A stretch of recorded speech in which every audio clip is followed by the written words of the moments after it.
Hi, my name is Dan Zeilinger, and I have been a world-traveling full-time trad jazz musician for the past 40 years. Some of my most memorable performances were on the lawn of the Edinburgh Castle, at Imperial Palace in Japan, as well as TV shows and commercials across the world. I've met many people during my career and have spent many hours on stage and off with these musicians, talking about jazz, life, and more. Some are touring musicians, some are theme park warriors, and some are casual musicians who play on the weekends with friends. I think they all have stories worthy of a movie script, and through these interviews, I'll be sharing them with you. Hi there, this is Dan Zeilinger from Trad Jazz Today. My next guest is the closest thing you can find to a superstar in the trad jazz world. I'm fortunate to call him a friend, and we've been running into each other at festivals for many years. And also there's another connection he may not know about, but here he is, Mr. Bob Schulz. Hi, Bob. Hey, Dan. How you doing? It hurts when I do this. No, I've been okay. You know, this is kind of giving me something to do since I can't play at the moment. But Scott Anthony and all the guys said either I interviewed you or they disowned me as a friend. Well, that's good. I appreciate that. And I know I got a little note from Bob Ringwald a little while back, and he said, "Be aware, you're going to get a call from Dan." Great. Great. I've also interviewed Jim Mahak. Good. So that was all these guys are fun guys and nice people, of course. So let's say you were born in, let's see if I can get this right, Wonewoc, Wisconsin. Wonewoc. That's pretty darn good. Did I do? Yeah, it's an Indian name. It means it's got two names, two meanings, is what I'm aware of. One is they howl at night regarding wolves, and the other one was one day's walk to Baraboo, which is where the Circus World Museum is. And I've never tried that, so I have no idea if that's right or not. Now, I was talking on the intro about a connection you may not know about. Once upon a time, you were booked to have to be the all-star leader of a band at the San Clemente Jazz Festival. Yeah. And you had to at the last minute turn it down, I think to do a cruise maybe. More than likely. But I got called to fill your shoes. And that was talk about intimidating.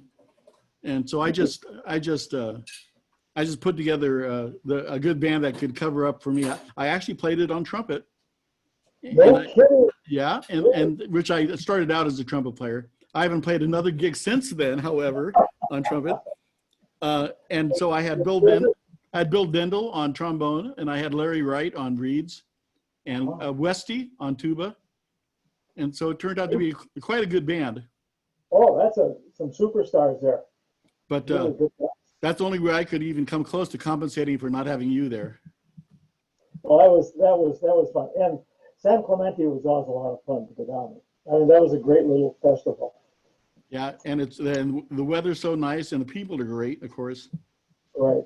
So you're currently living in San Antonio? No. San Anselmo. Aha. Yeah, see, my eyes are getting bad too. Yeah. How do you say that again? San Anselmo. Okay, and you're in California. Yeah, it's just about 10 or 15 miles north on Highway 101 of San Francisco. Okay. Now, I researched all my guests that I have, and maybe that's why Bob was sending you fair warning.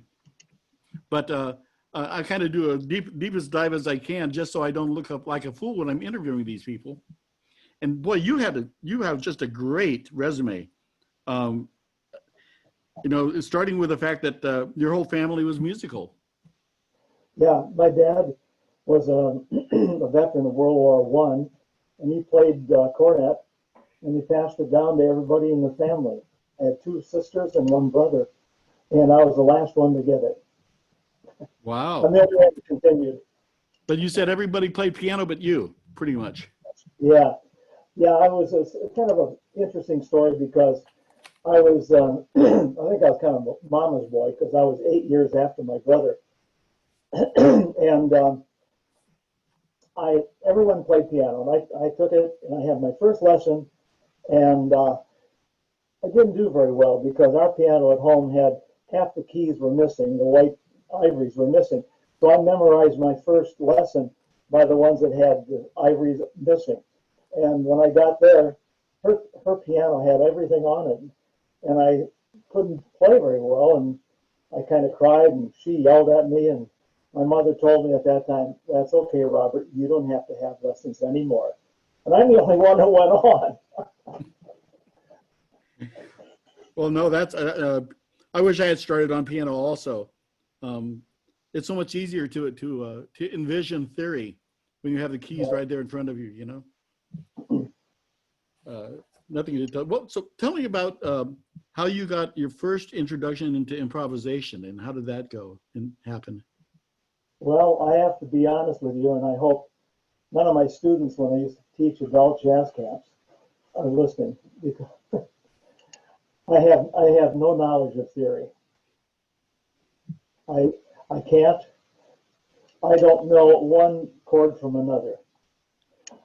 Everything is my good Lord gave me ears, and I depend on the stringed instruments, and I can hear the chords coming in my head.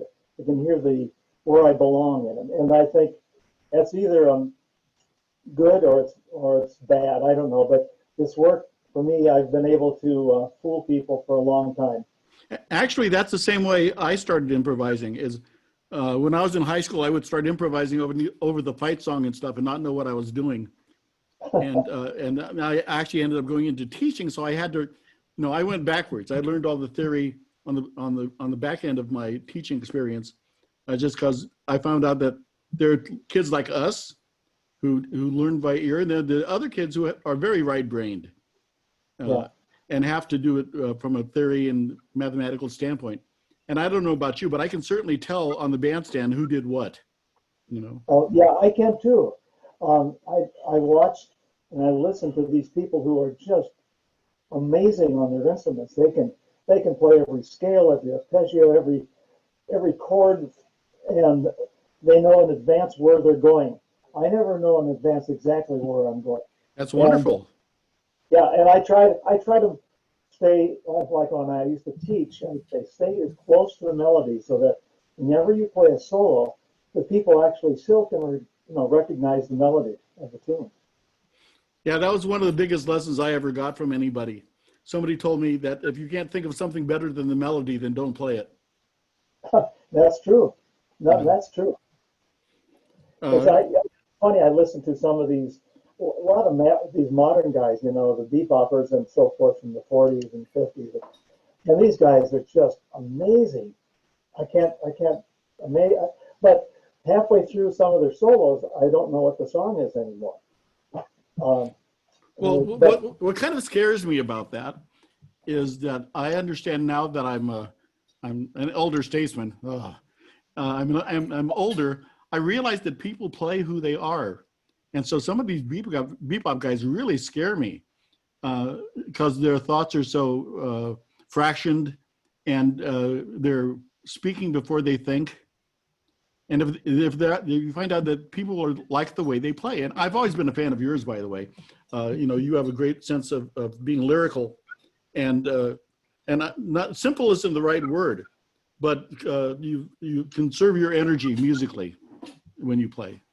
Yeah, I think the older you get, the more energy you have to conserve. Well, it doesn't mean that you can't do more. Let's take here. I have a good example. He's going to kill me for saying this. Chet Jaeger. Yeah. And you're familiar with Chet. He noodles like crazy all the time, and he's running his scales into his arpeggios, and it's pretty brilliant stuff. But I don't hear a lot of feeling necessarily or message. And I love Chet. Don't get me wrong. Yeah, no, I do too. Chet and I get along just great. Whenever I'm down at Pismo, he always insists that I come in and sit in and play with him, and I do. I love it. It's just a fun guy. Yeah, but you know what I'm talking about as far as his playing is concerned. Oh, and his stories, his jokes on the bandstand. My gosh. Yeah. But what was the first jazz band you got into as a kid? Well, of course, he played in high school, everything was written out. My band director at that time, on my senior year, he was just out of college, so he was pretty young. He wasn't that far away from my age. I graduated, I was just about 18, and he was, I think, 21 or 22.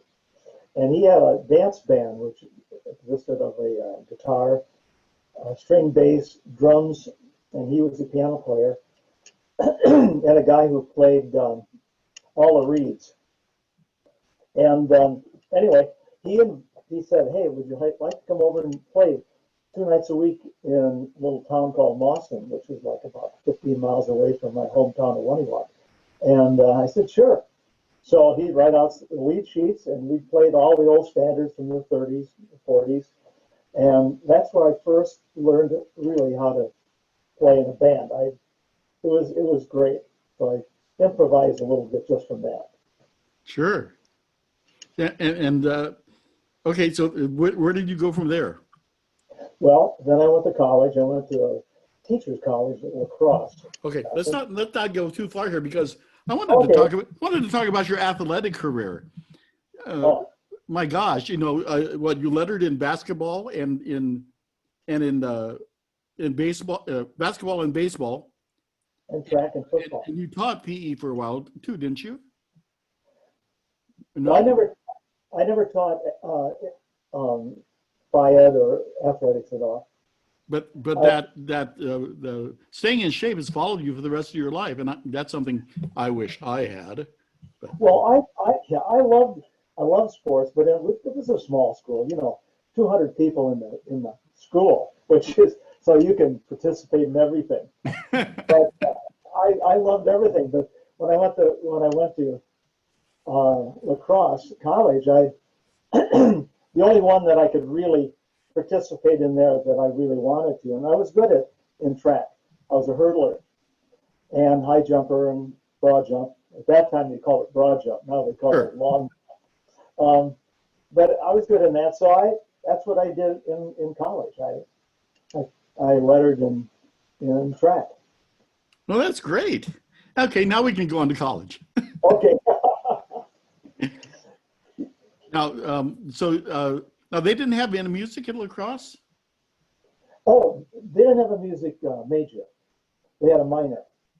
So I ended up having a social studies major, a music minor, and a biology. Actually, did I have No, I had a social studies. Yeah, social studies major and a music minor.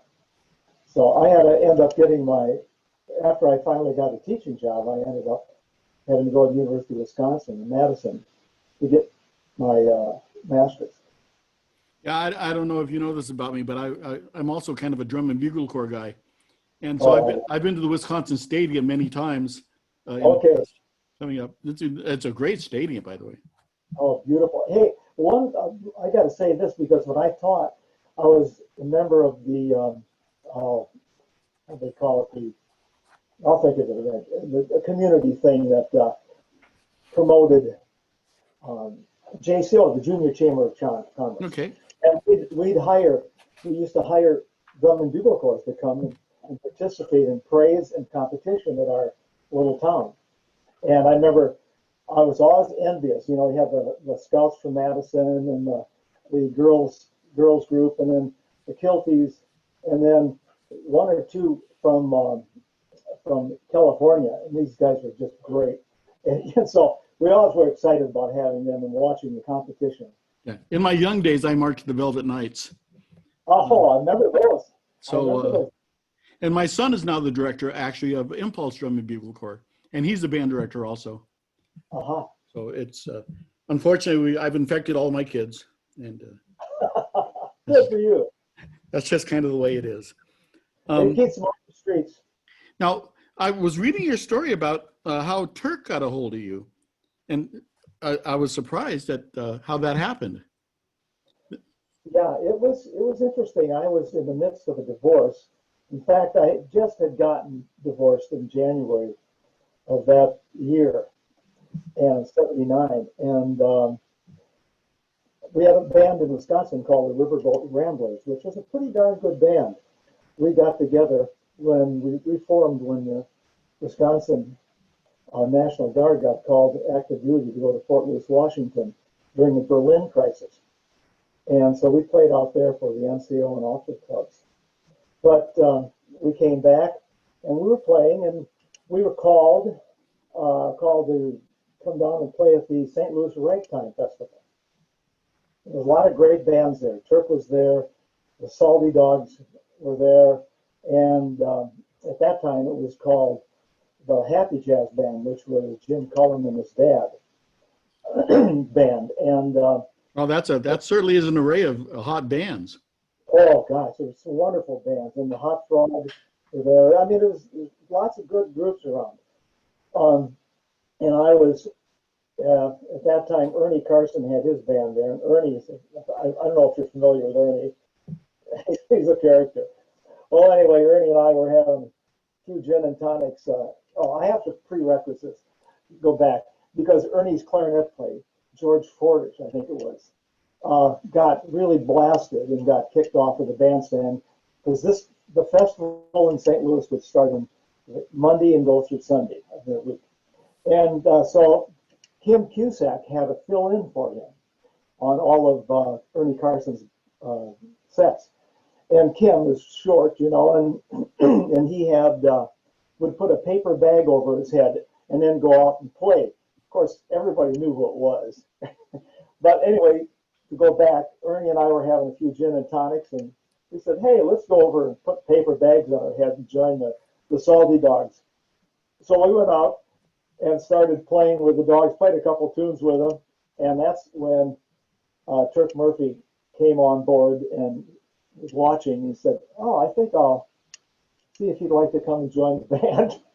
But that was quite a story. Wow.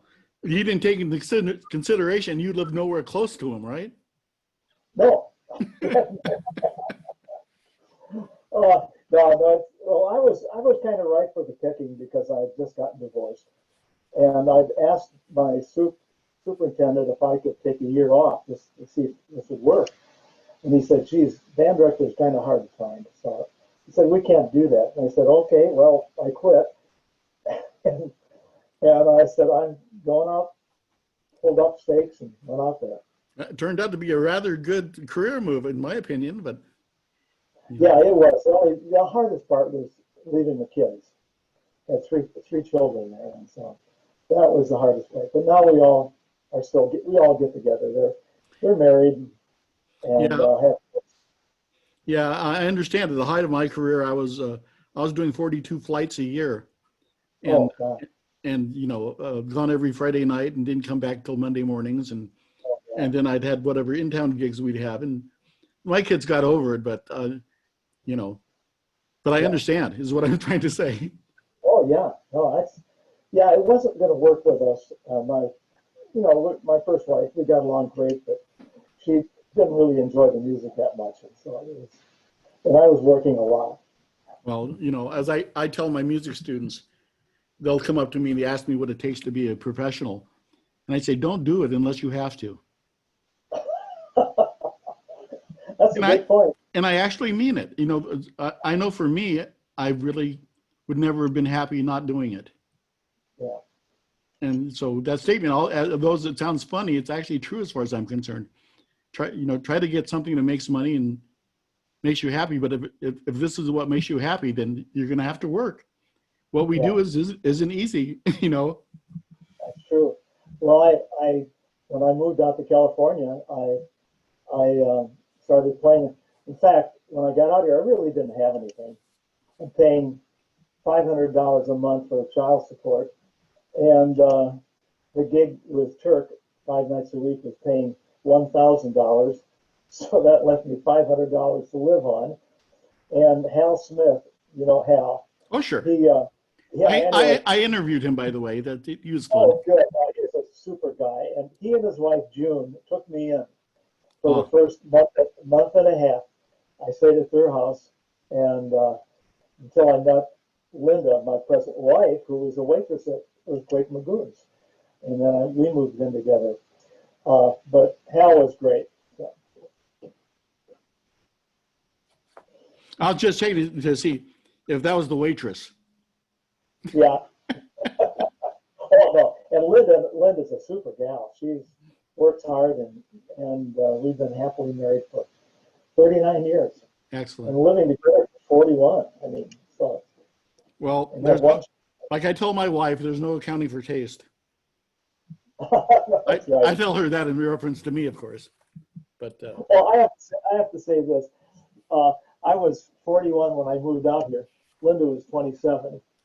I had three children, just got divorced, making $1,000 a month, and and she introduced me to her folks, and they loved me. They thought that was great. But who on earth would accept somebody like that who has just got divorced?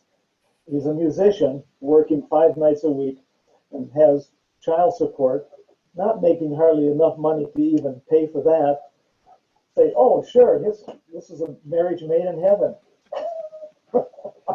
yeah, yeah. I kind of I kind of rushed ahead of something here. Sure. I wanted to compliment you on the fact that you taught junior high. People who teach junior high are saints. Oh, I loved it though. I teach high school, and I tried junior high for one semester, and the kids have all that testosterone. They don't know what to do with it or what it's for. High school I can handle. Junior high was hard for me, but It's interesting. When I first started teaching, I was in a little town called Old Reesville, and that had two towns, and I would teach um, general music, first grade through eighth grade, and give lessons in both cities, and had a choir and a little band in one of the grade schools in Reesville. I couldn't play piano, so everything I did, I had to sing to the kids and sing along with them to keep. I only did that 1 year, and then I went to high. And then I was in high school teaching that. I was teaching chorus and band and world history. So for a whopping amount, I think what was it? Oh gosh, $4,000. I think it was a year, and that including parades in the summertime. there are guys who can do it, and like I said, bless them. But for me, that was a rough one for me with the junior high years. So who was in the band when you first got with Turk? What was the band then? Oh, it was on lead was Bob Helm and front line Bob Helm, Turk and myself. The back was Bill Carroll on tuba and John Gill on banjo and Pete Clute on piano. Okay. And then Pat Yankee would come in every once in a while and sing, but we had Jimmy Stanislaus was a singer. He lived in the Oakland area. Black guy who was just a marvelous guy, wonderful singer, and super guy. I was really happy that I knew him. What do you think? What do you think were the big lessons you took away from that band? Oh, discipline. Even though I always didn't live up to it, I've had too much to drink a couple of times, We all and did. I got fired twice. Oh, oh. Fired, and just in the nick of time, he said, "Well, if you haven't got another job, I'd like to have you back." And I said, "I'd love to." So, and another time, I guess I got fired, but I didn't know it because some of my friends who were patrons said, Turk was sitting at the table with him. He says he had a letter. He always gave you a letter if he fired you. He had a letter, and he said, oh, "Look at that guy. I just can't fire him." So he tore the letter up at the table. So I never found out about that till way after Turk had passed away. Incidentally, Turk was Linda and my best man for our wedding. Now I was talking to Howard Miata Yeah, about Turk, and he was saying that although he came off as being a really gruff curmudgeon, that he was kind and had a big heart, and yes. you just don't kind of know it immediately. No, you don't. And you have to run a band like that, just like Jim Cullum. You run a band that you got 6 other guys or 5 other guys that you have to, you got to corral them all the time, and all you got to depend on them to be good. So it's tough, and that's one thing I learned. You got to be tough, but you got to be friends and just buds with them too. But they know if you got a relationship with the band, they know that you're not going to screw around with you. A funny aside. I hope you don't mind me relating a little bit of my own personal stuff here. I was sitting around one of the musicians' lounges at a festival with a bunch of the guys, and everybody was complaining about how they hated to be leaders, and they missed the day of just being a sideman. And this table was Bill Dendel, Rusty Stiers, George Probert, Jim Mayhack, and I was sitting there. I said, "Tell you what, guys, I'll put a band together. You guys can be my sidemen." And they said that sounds great. And so we did it. We did it like for about 3 festivals. It was called the First Federal Jazz Band, a band you can trust. Uh-huh. And Bob came up. Bob Ringwald came up and sat in on piano with a few sets, and all the guys acted just like sidemen. They were doing all the stuff that they were complaining about at that table that day. And so I learned a lesson there. Yeah, it is. But being a sideman, and I just knew when I was working with Turk, I just knew what he was going through, and he had more problems than have to deal with the guys in the band. There was other things going on. Yep, and you find out that the best players have the strongest personalities. Yeah. And sometimes that doesn't work. Sometimes it does. No, that's right. But the one thing I found out, I'm sort of interjecting this.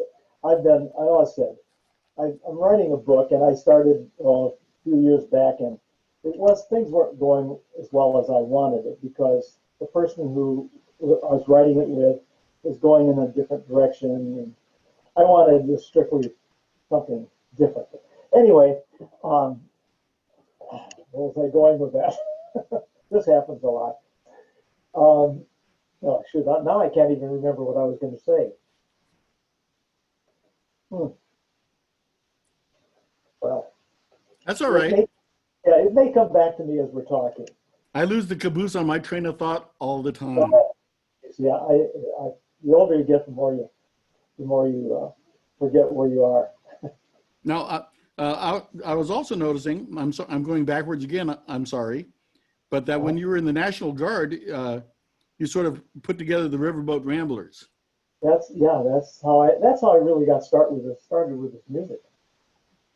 A bunch of the guys that were in the Guards, the 32nd Division Band, that's where when I went out to Fort Lewis, I was there, and with the band, and they had a little Dixieland band, but the trumpet player liked the big band stuff more, so they got me to come in and play. And the guys they had in the band knew more about Scobie and Waters and Turk than I had ever heard about. And so they sort of gave me a bunch of music, and I went from there, and we came back to Wisconsin, and that's how the Ramblers got started. Incidentally, we did play lots of things. Like we played 2 or 3 times at least at the World's Fair in Seattle in 61, 62. We played when John Glenn had just come back. We played for him when he just came back from his, I saw that. Yeah, it was cool. Wow. That's pretty cool. I was looking at the list of cornet players you replaced in Turk's band. I like that fact. You replaced George Grock. Now, Westy Westenhofer used to tell me stories about George, that he would never count off a tune, George Grock. Evidently, he would just go, and you were into it. So anyway, that's my only comment I have about George. George. That's kind of interesting, though, because Turk never would go. Oh. He wouldn't do that. He'd go 1, 2, and that's it. So you had to know what he meant. Wow. Me, I can't. 1, 2, 1, 2, 3. I just got to do that. I can't. So the sentence that I see here says that you replaced George Grock, who replaced Chris Tile, who replaced Leon Oakley. Correct. Was that intimidating for you to step into those shoes? I never thought of it at all. I really didn't, because I knew Leon Oakley. I knew how he played and how great he played. and Chris Tile. See, when Chris came in there, I didn't know much about him, but later we got to be good friends, and I knew more what he did. And George Rock, I couldn't picture George being in Turk's band. I know I think I got all the 78s that the Spike Jones band used to have, and I love George Rock. I love the Spike Jones band. It was just nuts. Oh yeah. George wasn't quite the guy. My wife, who was a waitress when George was playing there, said she could tell that Turk wasn't liking him very much because he would insinuate things, and then George would end up playing and end up at the end of the piece like an octave higher than what it's supposed to be. Oh, that would make Turk very happy, would it? No, and then he'd twirl his cornet or his trumpet, and hold it like. I said, "Oh no, he wouldn't like that." Yeah, I heard that one time Turk was talking to a tuba player who was too busy, and he turned around on stage and said, "If I wanted a clarinet player, I would have hired one." Yeah, that's true. And the guys he always had were simple and perfect for the band. You know, I look at Bill Carroll, was just wonderful, and then you got Mike Walbridge back in Chicago, another guy who was just super, and Howard Miata. You know, those guys, they know exactly where they belong, and that's important. Howard's so much fun anyway. But, Oh yeah. You know. If you're not such a grouch. Excuse me? He's such a grouch? Yeah, and his wife is just terrible to get along with. Oh yeah. Oh Lord, I love Susie. They're both one of a kind, I tell you. Oh, they're a perfect pair. So so all those years, so you spent 8 years with Turk. Yeah, I was with him at Carnegie Hall until he died, and then he died on May 30th. And then I continued with the band in July, August, and then in September they didn't want to have a ghost band there, so they hired Don Neely's little quintet or sextet. I played with Don there. As soon as Don was in there, I ended up playing with him at the Fairmont Hotel for the next 3 years. Wow. I was really tickled to find out you play an Olds cornet. Yeah. They're great. They're great horns. Yes, really. Now, I don't know if you know this, but Zig Canstel, who later on went on to work at the Olds factory as their designer, he was actually one of the founders of the drum and bugle corps that I was associated with. So I knew Zig from way back, and I know that Olds, whether it was their student horn or the professional horn, they used the exact same tolerances for all their instruments. No kidding. No, yeah, and that's why those early Olds ambassadors and things are such good horns. Oh, those are great horns. They were student horns, but boy, they sure were good. And they worked like tanks. You could hardly break them, you know. They're heavy.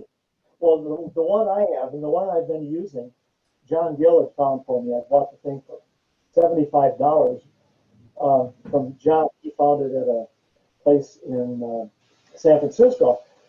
But I bought it because it had that little Armstrong button mute and the Con Maker. And I ended up playing that horn. I still am playing the same horn. And I got that in the mid-'80s. And I think I've acquired 5 more of the same ones. The horn that I use is one that was made in the mid-'30s. Right. That's the one I really like. So can I ask you a really stupid question? I'll give you a stupid answer. What mouthpiece do you use? You won't. I use the same mouthpiece that I had when I was in high school. You can tell by the question, I started out as a trumpet player, by the way. I use my trumpet mouthpiece. It was, I had a Holton LD51 trumpet, which is a great horn, but I ended up having it overhauled too many times. And last time I got it overhauled up here at Best Music in Oakland, he said, you know, it looks really pretty by now. I think now's the time to make a lamp out of it. Do you still have it? I still have it, yeah. And but the mouthpiece I couldn't play any other mouthpieces. So I had him change the lead pipe to make it a little shorter, a little wider opening so I could use my old trumpet mouthpiece. And I've used that same mouthpiece since 1955. Okay. And Yep. and what is it? What brand and size? It's a, it's a Holton. It's a stock Oh, so the one that came with a Holton horn. Holton horn, and it's a 76 or 67. Oh, good for 67. you. I was one of those trumpet players who went through 100 mouthpieces in my career. Yeah. I started out on a Martin and ended up on a Marcinkiewicz or something. And I was one of those guys that I'm lined up on my music stand. Funny, I've gone through a bunch of things too, and but I always come back to the same one. One time, do you remember the parabolics? Mm-hmm. Parabolic mouthpiece. I was up in Seattle, and we were at the World playing there in the Army. I went to listen to somebody in Seattle, a trumpet player. He was great. He was a Spanish guy, and I looked at his mouthpiece, and it looked like somebody had squeezed it together in a vise. And I said, "Gee, I got to get one of those." Well, I couldn't play that with it. Darn. Brian Shaw played one for a long time that had a bent shank. So No kidding? yeah, so he didn't have to put his head up to get his horn straight. He had the shank bent for a while. Well, that's the mouthpiece shank. Mm-hmm. That's weird. You can talk to him about it. It worked, but Jeez. But can you imagine because I like a lot of resistance. Usually, when I clean my horn and my mouthpiece, it takes me about 2 jobs, and then my horn is playable, and I feel good with it. okay. So let's talk about the Golden Gate Rhythm Machine. Yeah. How did that come about? Well, after I had finished with Turk, I was doing a lot of gigs. I was playing at the Hyatt Regency Hotel on Saturday afternoons too. But they had a trumpet player by the name of Bob Neighbor, who also had played with Turk for a while. He'd sit in whenever they had transition of a different horn player or whatever. And he's a marvelous player. And Scott Anthony was using him with the Golden Gate Rhythm Machine. And I'm not sure if Bob Neighbor moved or if he had some other things going on at that time, but maybe he couldn't travel as much. And Scott was getting a lot of cruises. And so Scott wanted to know if I joined the band. I said, sure. So we started playing, and he had a great band. Mike Starr on trombone, Scott, Jim Rothermill on reeds, Wow. Bill McGinnis on the drums, and Scott, and usually John Moore on tuba. It was a great band. They didn't have no piano. I don't believe no piano player until later when we got Bob Hirsch to join the band. So, but we played multiple cruises and jazz festivals. That band no longer plays together? Not really. They play, I think, once a year at the Klein Vineyards. It's a Saturday thing in July, and that's the only thing that they play. It's hard to keep a band together. A lot of my members, a lot of Scott's members have passed away. Yeah. And of course, they're all getting older.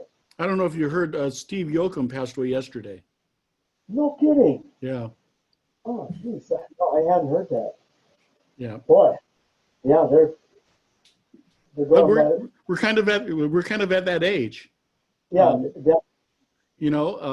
That's one of the things that amazes me about guys like you that have an athletic physique and still exercise and take walks and things. It's great. So, which band have you been playing with now for the past couple of years? Oh, my band. I played over the last 15 years. I played with the Lost Weekend Western Swing Band, Don Burnham's band, and I just this last summer just got elected to the Western Swing Hall of Fame. That's really great. Of course, Hal is Yeah. big into Western swing. So is Katie Cavera now. Oh, okay. Yeah, it's great music. Well, you just don't find that many tuba players that get a chance at that. Oh, it's all my string basses. And, yeah, no, it's a lot of fun because we had a front line like Bob Wills. We had reeds, cornet, trumpet, and a trombone. So it was a lot of fun. Yeah, they'll come to the dark side one day. Our two players will have our comeuppance. Oh yeah. But another band that I played, Orchestra, which was a big band. You know, it's kind of like the Don Neely Royal Society. That's a Starlight band. Starlight Orchestra, yeah, San Francisco Starlight Orchestra, and that was a lot of fun because we were playing handwritten charts that the guy, the piano player, used to do from get them off of recordings and that, and it was just like back in the days when the big bands and Paul Whiteman were playing. Oh yeah. And then we even had the Rhythm Boys with myself and Ray, Phil Ray. Anyway, there was three of us on. We'd come up and sing a couple songs during a session, and that was a lot. Yeah. When you get a chance, you should have a look at my my YouTube channel, which is just called Trad Jazz Today, which is where these all air, all these interviews, and I've done over 50 of them, including people like Don Neely and Hal Smith and Howard Alden and all these guys, Brad Roth, and so there are a lot of people that I've done this with, and when yours comes up, it'll be on YouTube on that channel. We call it Trad Jazz Today. I looked at it this morning. And good, because I was going to mention that I interviewed Don. Don Neely, and I was surprised. I was both gladdened and surprised to hear about Turk Murphy, Scott Anthony at the break, and then Don Neely afterwards at Earthquakes. That's crazy. The amount of people I know within those bands. Yeah, no, it was wonderful. And I just got to throw this in. I don't know how much time we have, but there was I felt so privileged. I like the kind of music I play, but when I grew up, I loved big bands. I loved Bunny Berrigan and even Hal Kemp and Tommy Dorsey. All those bands. And I used to play in the summertime. We have band concerts in the little town of Waniwak, and one of the trumpet players, my brother, myself, and the trumpet player that used to play with Hal Kemp on the original triple-tonguing trumpeters. Sure. We play triple-tonguing trios with the city band, which was a lot of fun. You do Trumpeter's Lullaby every. Oh sure. Yeah, I've done that myself. Now you'll be interested to know that right before you today, I do about 4 of these a day when I do them, the interviews. The one right before you today was Terry Myers. No kidding, yeah. Who's now fronting the Dorsey band, the Tommy Dorsey band. Oh, crying out loud. Yeah, it's good. I'm glad they're keeping these things going. Well, I'm just trying to chronicle a lot of these personalities and the great talent we have in our style of music. Yeah. And so I'm just going through like a ball of fire, trying to get as many people to give me interviews as I can. That's great. Congratulations. I'm glad you're doing this. This is really nice. I don't know if congratulations are in order, but somebody has to do it, and you're taking the time, and I think it's important. And it's hopefully people will watch you. Yeah, well, we're doing pretty well. I have about 81 people that are subscribing to the channel as of today, and I've had over 2,700 views so far, and I've only been on for 2 months. So you just started? Yeah, I didn't. About 2 months. Well, about 2 months ago, when the lockdown started, is when I started the show, 2 or 3 months ago. That's good. So but I've got so many more people to go. Oh, there's and some of them are hard to get a hold of. But yeah, I know. I was kind of hard to get back to you, and that's fine as long as I can get as long as I got you. Bob Ringwald's been a great help. He forewarned me. Well, he told me after his interview, he said, Dan, if you ever need an email address or contact with somebody, let me know, and I probably have it. So Yeah, yeah. Bob is just great. I felt so bad, when he had taken that tumble and then ended up not being able to have feeling in his arms again. Because he's a marvelous piano player. oh yeah, he's just when he came and sat in with my first federal jazz band, I didn't know who he was. Yeah. I was we're talking about in the early '80s, and I was Uh, pretty new to the style. In fact, I was very new to the style. And I've got George and Bill Dendel and all these guys in the band, and we're in Seaside, Oregon. And Dendel comes up to me along with Probert and Rusty and says, Dan, we want to let this guy sit in. And I look down off the stage, and here's a guy with the blind with a cane. I had no idea who he was. I said, are you guys joking? Are you kidding me? yeah. Well, that was the funniest thing. I had gotten hired to do a Bob Scopey reunion band with Bill Napier on clarinet, and Jim Beebe is the guy who started it, because I played with Jim Beebe and Derek Deems and those guys in Chicago one summer. And Beebe knew that I loved Scobie, and so he hired me to be in the band. And Bob Ringwald was playing banjo. And I remember after the last set, he could always go get a drink then. And so my wife and I were kind of holding. He had a cane, but I had my arms on one of his arms, and my wife has had a hold of him, and I was on the other side with my wife. So he had his banjo in his right hand, and we were heading down the hallway of this hotel in Los Angeles. And we got too close to the hotel. We forgot that he couldn't see, and we got too close to the smoking thing. It's full of sand. It's right next to the elevator, and his banjo hit that thing, and sand all over the floor, head of the elevator. And we were sitting there laughing. He said, "Let's get out of here." So we got on the elevator quickly. Yeah, he's one of a kind. I have to say that. Very Absolutely. And the surprising thing he kept his mouth very clean during our interview. I was so surprised. Oh yeah. Both yeah. on my interviews, both Bill Dendel and Bob Secoy both had great Bob Ringwald stories. But I'm sure we all do. Oh gosh. Along with Rusty Westenhofer stories are everywhere. But yeah, well, I didn't do that much with Rusty. The only time I ever played with Rusty when we were down in I think maybe with Big Mama Sue, and he was playing tuba, and I playing along with him. That was the only time. But boy, what a marvelous player! Gee. Yeah. So you still managed to get any golfing in? No, I haven't golfed since I left Wisconsin. Oh, really? And the only reason I golfed then was because the golf course was right next to the high school.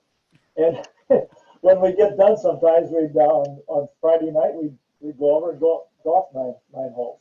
Ah, well, listen, Bob, I'm so glad we had a chance to do this. You and I have known each other for a very long time, and passing each other, getting on and off stages and sitting around in musicians' lounges and things. But I've never really had a chance to get to know you. So this has been a real delight for me. Well, this is the same here. And the fact that you were a band director, the pain we go through, but also the happiness. Oh, the happiness outweighs the pain, thank goodness, or we wouldn't be doing this. Yeah, it really does. I'm going to sign off now. You take care of yourself. Is there anything on the website, or do you have any product for sale that you'd like to plug here? Well, I have a lot of CDs, but CDs don't go. Where are they available? Oh, they're on our website. I've got about 7, 8, 9 CDs. And what's your website called? It's just called Bob Schulz Jazz. For those of you out here who are watching this, so those of you at home that are watching this interview, you are really not doing yourself a favor unless you hear some of his CDs. Bob Schulz is by far one of the most well thought of and nicest guys in the circuit playing Dixieland jazz today. And you're not going to hear another voice better, another trumpet player a cornet player who can do this stuff. So please take a look at his CDs. Appreciate it, Bob. I'm really so glad you agreed to do this and that you even remembered me, actually. But thanks so much, Dan. You're welcome. You take care. Bye-bye. Thank you for watching Trad Jazz Today. Dan shows new interviews every Monday, Wednesday, and Friday. Make sure to check out the archive of past shows and please give us a thumbs up when you subscribe to the channel. Bye.